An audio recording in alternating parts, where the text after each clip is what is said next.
Has described the founder of Dark Communications, owners of Free Power FM and African Independent Television, the late Dr. Raymond Dokwesi, as an advocate of a free press and good governance. Speaking with our correspondent today at the deceased home, Gad Peter, CEO, Clean Foundation, and Femi Amelia said the news of Dokwesi's death came to them as a rude shock. They described the late businessman as politician, as an unassuming philanthropist who had touched several lives, using the instrumentality of his media platform to give voice to the voiceless. The dignitary stated that the nation has lost a great pioneer, a patriot, an advocate of good governance, free press, and the right of people to know.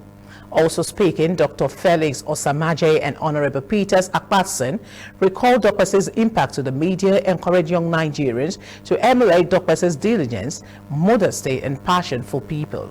While commiserating with members of the media fraternity and his immediate and political families, described Dokwesi as a great guy, a blessing to the South who is like a river that has no enemy.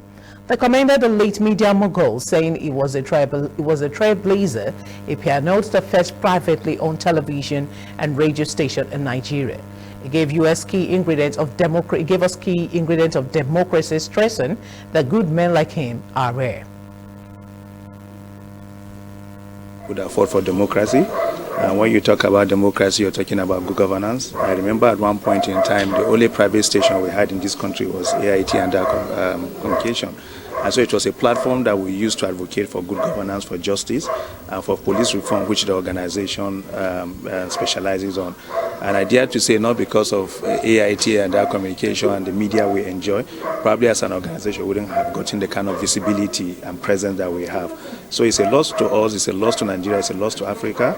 And we pray that God will comfort his family, and the legacy that he has already built and is running will continue to live and continue to, generation yet unborn will continue to enjoy the benefit. And so you know that when you talk about private TV and radio station, you cannot talk about the history without talking about AIT and Ray Power. And then all of these helped other subsequent stations to come on board. And so whatever we're enjoying today is because of legacy and the foundation that he built. That is a legacy creator.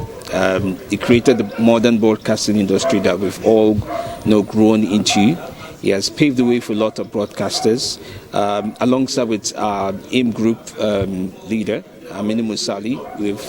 They've essentially created a new pathway for what broadcasting is today.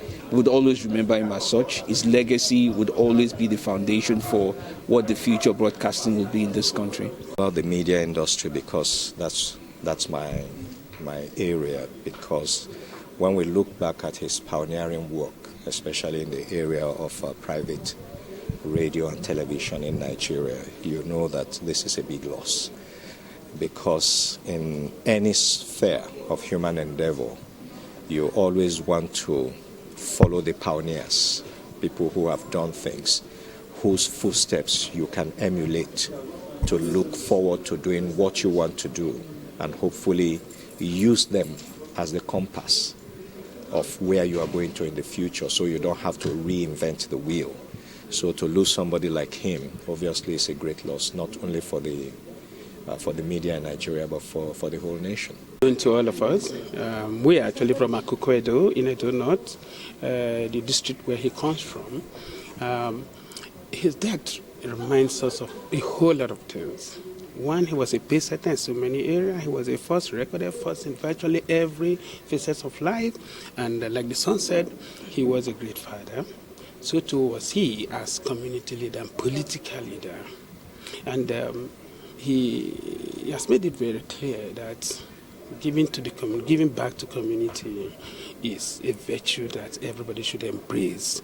And so he has lived a life that shared so much with a lot of people, a life of sharing with people, a life of supporting lives and supporting people, and so on and so forth.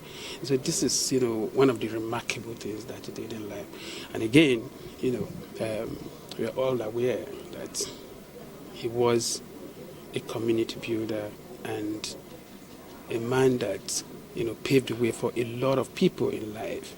I appreciate every human being that is able to create economic endeavors that will bring a lot of people together, particularly create employment opportunity for people. The government alone cannot do it. We need people like him to help the society grow.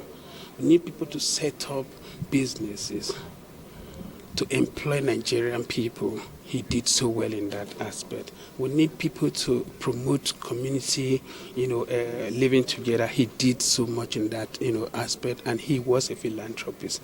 We can go on and on. I have not seen anybody or heard anybody say anything negative about him.